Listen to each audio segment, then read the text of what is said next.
Welcome to Mean Age Daydream with me, Brian McWilliams, where we're going to be making some jokes, laughing out at broken world, but also laying out the philosophy for the future, how we can fix this mess we're in and have a great time doing it all with a Mean Age Daydream.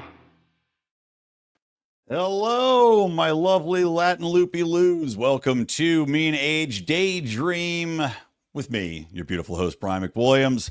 I know.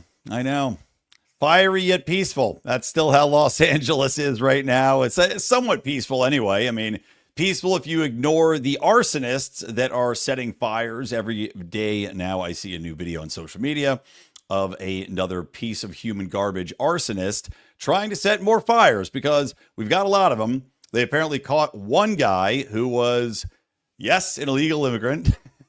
There's no getting around the facts. Dude is an illegal immigrant going around and setting fire to the city, which is his sanctuary. Pretty funny. Tragically funny. So yes, fiery but peaceful. Anyway, welcome to the show, guys. We're going to spend a decent amount of time this episode talking about the situation here in LA, of course, which is where I live, even though I'm going out of town back east to the Pocono Mountains of Pennsylvania for a few days. So next week's episode might be later. I might live stream that on Wednesday because I get back late on Monday night, but we shall see. If you want to support what we're doing here, by the way, and hear more of our conversations, our coverage, our specials, well, you can go to patreon.com/Lions of Liberty or lionsofliberty.locals.com. Get all that bonus content. And of course, give me a little tickle in the pickle because I like money. Not that we make a lot of it, but you can change that. Anywho, welcome to the show.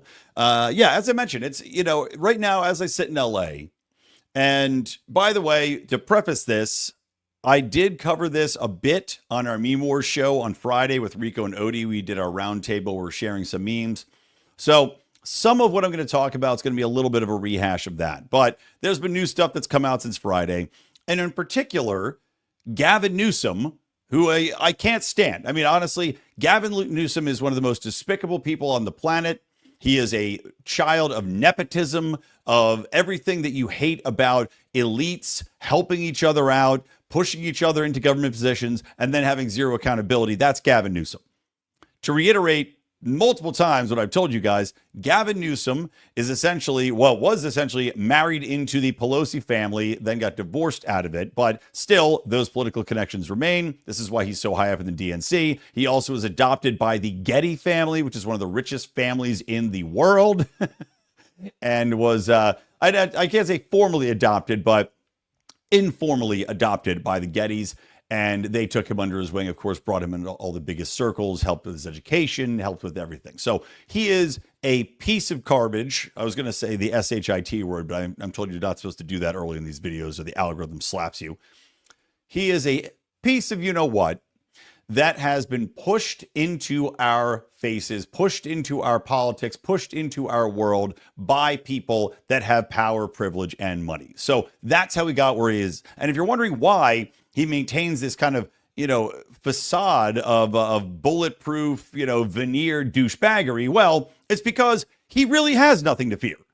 If Gavin Newsom loses his governorship of California, to which he should have been recalled before, I've told you guys, basically, I think he would have been recalled if not for Larry Elder running against him on the Republican side of things. That essentially gave all the media that are complicit in the cover-ups in being just a rollover dead dog, for Democrats to kick constantly. It gave them a chance to put somebody against Gavin Newsom rather than simply allowing him to be recalled and replaced probably with another Democrat, but it wouldn't have mattered. I mean, anybody is better than Newsom is basically my position. So this man has nothing to fear because he's never held accountable.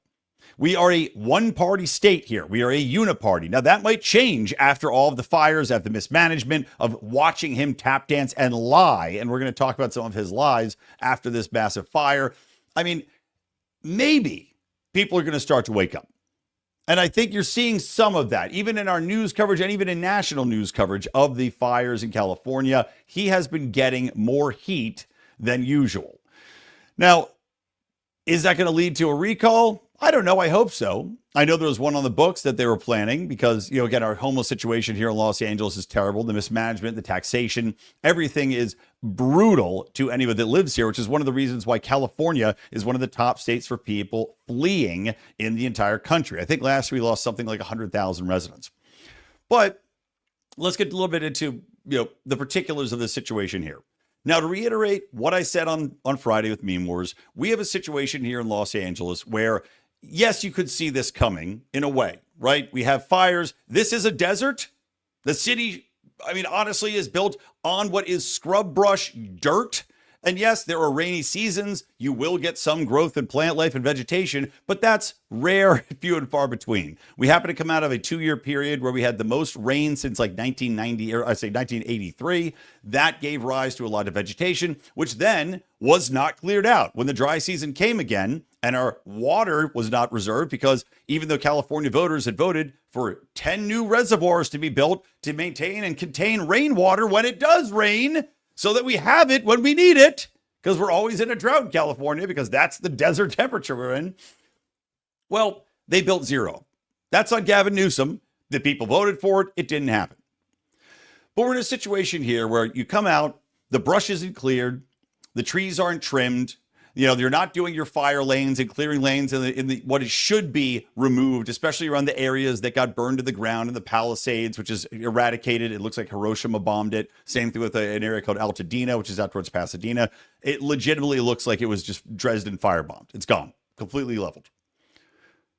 The ecology, people out here, the Sierra clubs of the world, they have fought tooth and nail to stop what should have happened, what should be clearing of fire pathways, clearing out of brush, cutting down of trees. Well, they fight against all of this, which leads to massive pileups in the undergrowth, massive pileups of very flammable material that then just goes up like that when fires strike.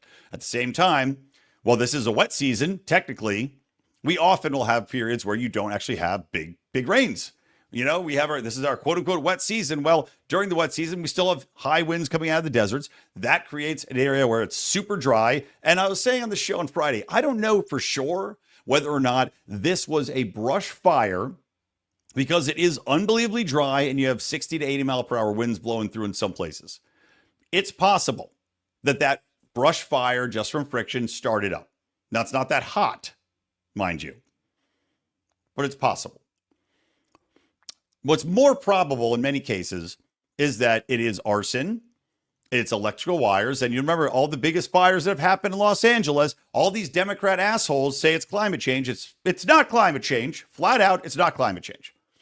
The last fires that really raged out here were from down power lines and homeless people. This one, there's already some rumors that this is from failed electrical wires because the winds are so strong.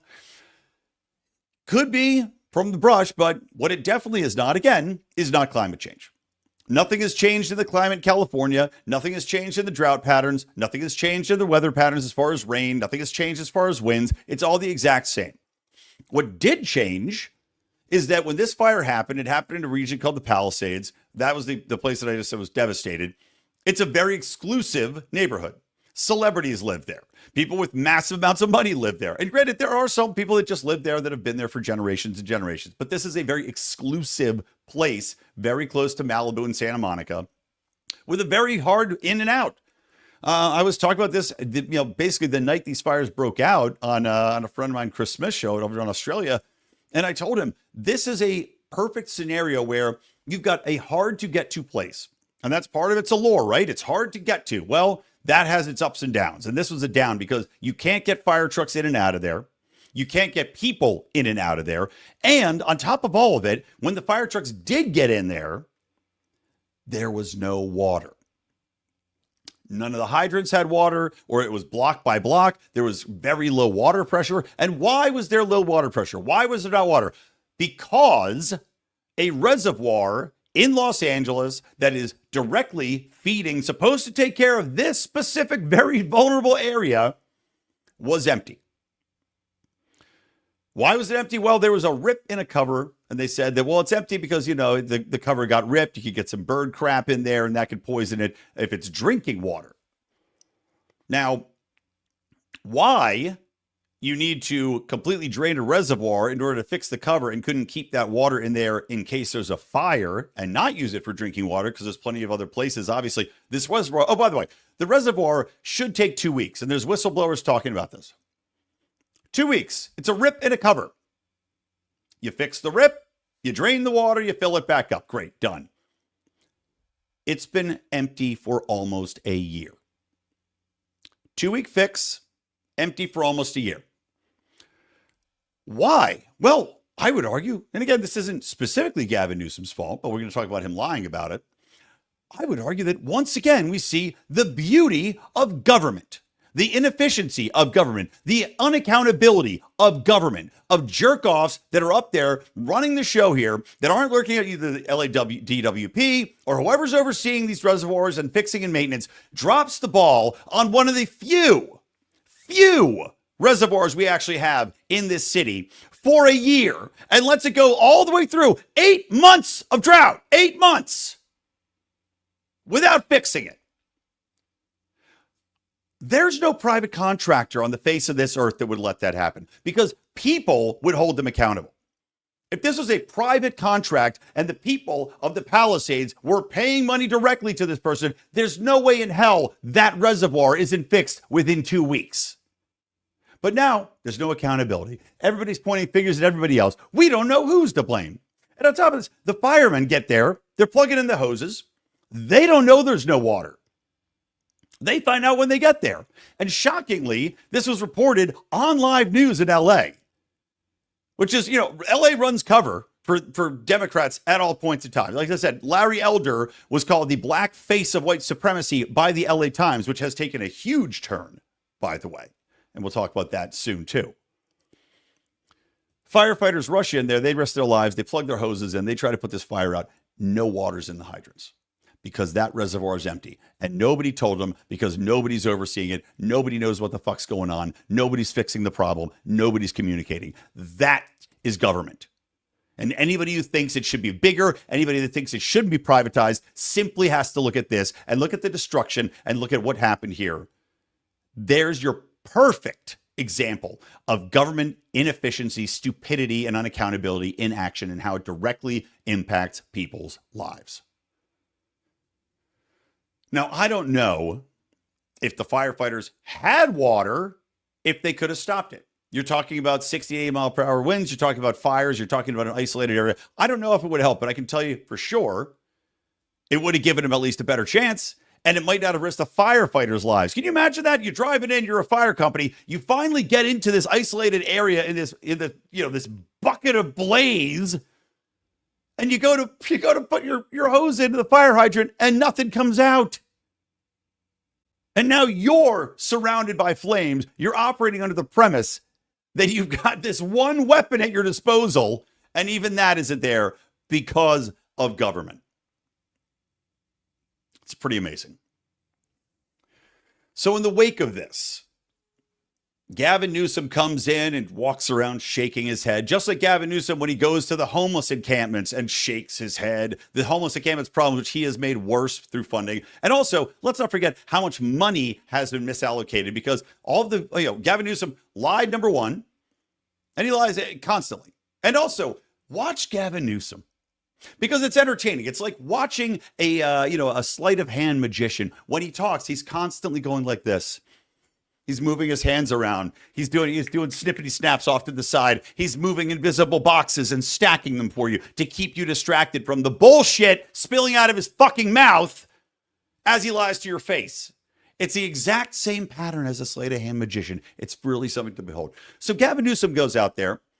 And he's getting pushed to this because obviously this is an unbelievable tragedy. This is devastation like I've never seen in my life. So Gavin Newsom goes out there and he lies to everybody about fire clearance. He says that they've cleared, 960,000 acres of forest. Nope. Complete lie. Fact checked. 1/10 of that has been cleared. Maybe not even 1/10. I'm trying to remember the exact amount of clearance. Not even close. Lied by a magnitude of 10 about fire clearance that could have helped avoid this. What else do you lie about? Oh, they push him on, yeah, and again, live TV. And thank God this one journalist actually fact checked him on it. I can't remember if it was Elix Michelson or somebody else. Hey, Gavin, Trump has given you, a lot of guff, obviously, about what happened here. And Gavin Newsom goes, I don't know what he's talking about. I'll invite the president to come here and he could come and tour around and look around. Okay, who gives a shit about that? About your invitation to Donald Trump. I don't give a shit. But then he goes, all the reservoirs are filled. Oh, they're all filled. Reporter calls him out in real time. Except the one in the Palisades wasn't filled. Gavin Newsom wants you to think that there was no problem here. Again, no accountability, lies right to your face. Oh, all the reservoirs are filled. Really? Except that one. Except that one. But he doesn't even want to mention that. He's going to try to see if he can skate past you, skate past the local media, and tell you this horse shit and take zero accountability of it. Lie straight to your face. Thank God this local journalist knew what he was talking about and pushed back and said, except that one was empty. The one that could have saved that community, the one that they could have used to battle these fires, and instead had empty fire hydrants. So what does Gavin Newsom say? Oh, well, yeah, I mean, I'm in federal reservoirs. Cool story, Gavin. Cool story. Then he goes on to talk about how he's going to take this initiative to really find out what happened here. Can't wait to find out what happened here. By the way, this is just an aside. It is funny that the LA Fire Department, and I don't blame the LA Fire Department for this. I don't think there's anything, again, that they could have possibly done, especially when you have no water for your hoses. But they got their budget reduced. Karen Bass, the mayor here, who is, again, another kind of tool in the machine, who was pushed in on us, a despicable person, if I'm being perfectly honest. I can't remember if I told this story on the podcast or not, but I was at a charity event, which I was working for a client of ours, and they work with survivors of sexual abuse. And they invited Karen Bass to come and speak, and she came, accepted. This is before the election. I think this was in not November. Yeah, it's got to be maybe May, June. It was June. Goes up to give a speech, and she's getting an award for whatever. Goes up to give a speech to this organization full of lawyers and sexual, assault victims that have survived, and they're helping them get back on their feet. What do you think Karen Bass, Mayor Karen Bass, what do you think she says to this organization? Well, if you thought it was anything having to do with sexual assault surviving or the work of the organization or the good people in that room, you would be wrong, because instead she gave a 10-minute speech about fucking Joe Biden and how we have to support Joe Biden and how this is a battle for our democracy. That's the intellect. That's the honesty. That's the depths of corruption and, uniparty horseshit that we're looking at with Karen Bass. So she had slashed the fire department's budget and demanded they cut it by, $46 or $47 million, which the fire chief, I'll give her credit for this, went out and blasted our national media, blasted her on local media, saying we could have used that money. This is definitely, the leadership has a lot of responsibility here. But it is funny that this woman is a lesbian, that the second in charge, the deputy fire chief, is a lesbian, and also the third in command is also a lesbian. I mean, look, I can believe one of those people is the most qualified to do the job. I can't believe all three of them are. I mean, it defies all statistical odds. There's no way in hell that all three of these people got where they are because they just happen to be talented, and there's not some sort of DEI nonsense pushing these people up.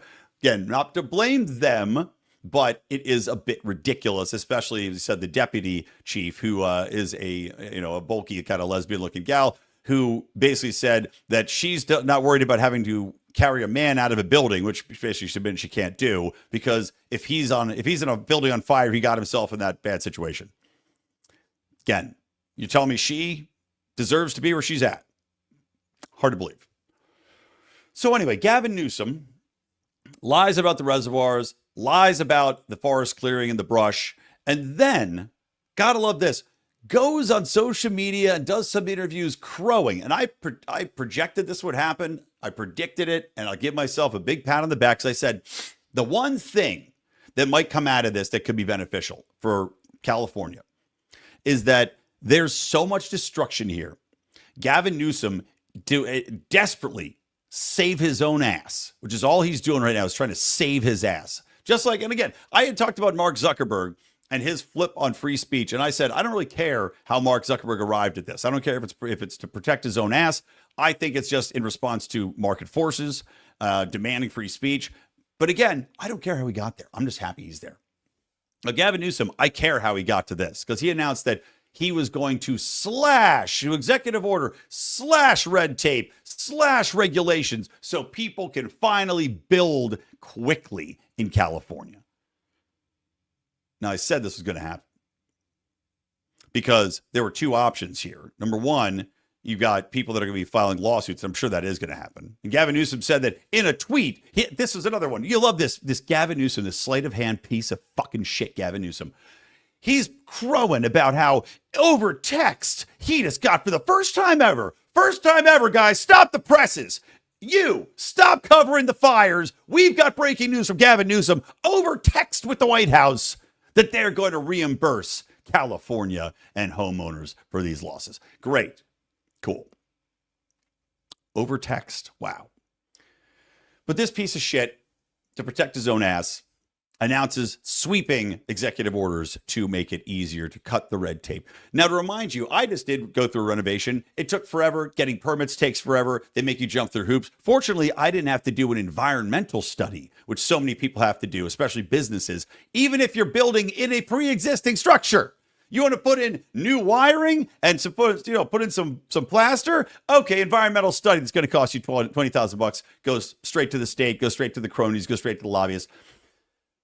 Gavin Newsom is doing something good to protect his own ass. Now, these changes in regulatory measures to make it easier to build houses had to happen. Because what's going to happen? People are going to flee the state because they can't get houses built. What's going to happen? People are going to, literally have lawsuits against California for stopping them from building and building houses quickly. But then on top of this, right, he does something good. He deregulates the market. Wonderful. Should be permanent. Shouldn't have been there to begin with. But then he goes and fucks it all up within the same tweet, sweeping deregulation. But at the same time, we're going to crack down on price gouging. Now, anybody with half a brain or an understanding of economics that's not a liberal dickhead knows that price gouging is actually a good thing. Price gouging is what stops you from having supply shortages. Price gouging is what allows people to make profit going out of their way to solve a market crisis. When you've got houses that have been burned to the ground, you need to have something like people incentivized to come in and provide a service. That might mean that the service costs more, that the wood costs more because there's less of it because you're in a supply crunch. It means that people can't buy bulk amounts of product and then store them or tuck them away or try to sell them later and resell because that price goes up and stops it from happening. It is a measure of control on the market. It is a very good thing. And idiots like Gavin Newsom are going to try to ruin that, which is going to create shortages. Right when we need it the most, right when we need a bulk of supply, as much as it might cost, you need the supplies and you need them now. Gavin Newsom's going to make sure that there's no incentive to provide that. So nice job, Dan. What a lying piece of garbage. It's funny, I think I may have just gotten a call from an international number. Who knows what they're calling about? Maybe Ghana's calling to tell Karen Bass to come back, or they're trying to tell me since I'm broadcasting live now. Oh, Karen, come back. We need to do the rest of our job. All right. Anyway, let's talk about some other things, and then we'll wrap it up. I do want to talk about the interesting development here where Thomas Massie. Now, at first, it was reported that Mike Johnson removed Thomas Massie from the Rules Committee, right? Now, Thomas Massie's clarified that. And he said, well, no, I offered to step down from the Rules Committee if Mike Johnson would like that option. And of course, Mike Johnson being a GOP shit-licking heel who has no real interest in protecting the country nor the Constitution, he has decided that he will, in fact, take Massie up on that. So Thomas Massie is no longer on the Rules Committee, for which he was a very, very valuable member and an important position. Who has he been replaced with? Well, a 81-year-old establishment, mummy, like out of your Pelosi, out of your McConnell veins, 81-year-old mummy named Victoria Fox. Victoria Fox has been given money from AIPAC to the tune of almost $100,000. So something of note, considering that Thomas Massie has been very outspoken against AIPAC. Lord only knows what Mike Johnson gets from AIPAC as well, but I don't think it's any coincidence. And as I had tweeted, we've just watched Mitch McConnell freeze up. How many times last year we watched Joe Biden crap his pants on stage and basically not be held accountable for any crimes or misdemeanors he may have committed in office because he was too mentally deranged to know what he was doing, according to reports. We watched Mitch McConnell fall down at lunch and then show up with bandages on his face. We just saw Nancy Pelosi have to go to the hospital because her old ass tripped coming down the stairs at some gala and fell and couldn't get up and had to hit her life alert. And now we've got an 81-year-old piece of shit taking over as chair of the Rules Committee. How long is that going to go for? Until she gets stuck on her electric chair going up the stairwell and she's just left for dead? Because that's how long that's going to last. 81-year-old. Just retire. Like this, I'm all for putting a cap on when you can run, how old you can be. I think a cap of, if you're 72 at the end of your term, that's it, right? You can't run anymore. Yeah, how about that? That seems very simple. Like you have 4 years, you can run at 68. That's the latest you can run. After that, no more. Get the fuck out. Get some new blood in there. You're barely able to think at 81. I don't care how mentally acute you had been. And yes, I know Trump's getting up there too. It's ridiculous. It's ridiculous to have this person in there. It's ridiculous that Thomas Massie's been, that Mike Johnson's such a cowardly, vindictive piece of shit. And Thomas Massie said, oh, he's not getting after me because I voted against him. Yes, he is. Yes. Absolutely is. I don't even know why Thomas Massie offered. I would have forced his hand. Okay. Next thing I want to talk about, and we'll wrap it up on this, is Trump had gone on record saying that he wanted to abolish the IRS, right? He wants to rein it in. He wants to rein in the taxes. He wants to even out the taxes we would lose by going after people with more tariffs. Now, we had a lot of discussion, obviously, in libertarian circles, because tariffs we know are horrible. Tariffs are just simply taxes that do get passed on to the consumer no matter what, whether that's in the form of higher prices here at home or higher prices tacked on to these imported goods, regardless, or scarcity, right? Because if a tariff gets so high that people don't want to pay them, they're not going to import the goods, well, then we're forced to pay for a smaller supply of goods here anyway. It's almost, I don't know, it's like reminds me of the Newsom situation I just laid out. But what's been interesting here is that Donald Trump announced that he's creating the External Revenue Service. Now, this is supposed to go into action on January 20th. Now, again, what does that actually mean? You still have to staff up. So it's not really going into effect. But the target of this, supposedly per Trump, is to enforce taxation on our trade partners rather than the American people.